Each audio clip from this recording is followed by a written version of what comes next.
Modi black money effect ఇప్పుడు Telugu cinema industry మీద చాలా గట్టిగా పడింది. కొన్ని బడా సినిమాలపై ఈ మనీ ఎక్స్చేంజ్ ప్రభావం గట్టిగా ఉంది. అయితే రీసెంట్గా బాహుబలి నిర్మాతలు సోబు యార్లగడ్డ తదితరుల కార్యాలయాలు, ఇళ్లలో ఆదాయ పన్ను అధికారులు సోదాలు నిర్వహించారు. అధికారులు 10 బృందాలుగా విడిపోయి ఏకకాలంలో సోదాలు చేస్తున్నారు. కానీ ఇలాంటి ఐటీ దాడుల విషయం తెలియగానే టాలీవుడ్ నిర్మాతలు కంగు తిన్నారు. ఇలా ఉండగా బాహుబలి 2 వివిధ ప్రాంతాల రైట్స్ భారీ స్థాయిలో అమ్ముడుపోయాయని, కోట్లలో లావాదేవీలు జరుగుతున్నాయని వార్తల నేపథ్యంలోనే ఆ శాఖ సోదాలు చేపట్టినట్లు ఫిల్మ్ సర్కిల్స్లో బలంగా వినిపిస్తోంది.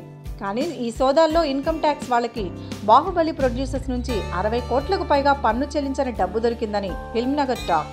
ఆ టైంలో ఆఫీస్లో సోబు ఇంకా ప్రసాద్ దేవినేని లేరని, కానీ ఇన్కమ్ ట్యాక్స్ వాళ్ళు మాత్రం ఆర్కా మీడియా ఆఫీస్లో ఉండే మేనేజర్ని అన్ని వివరాలు అడిగి తెలుసుకున్నారట.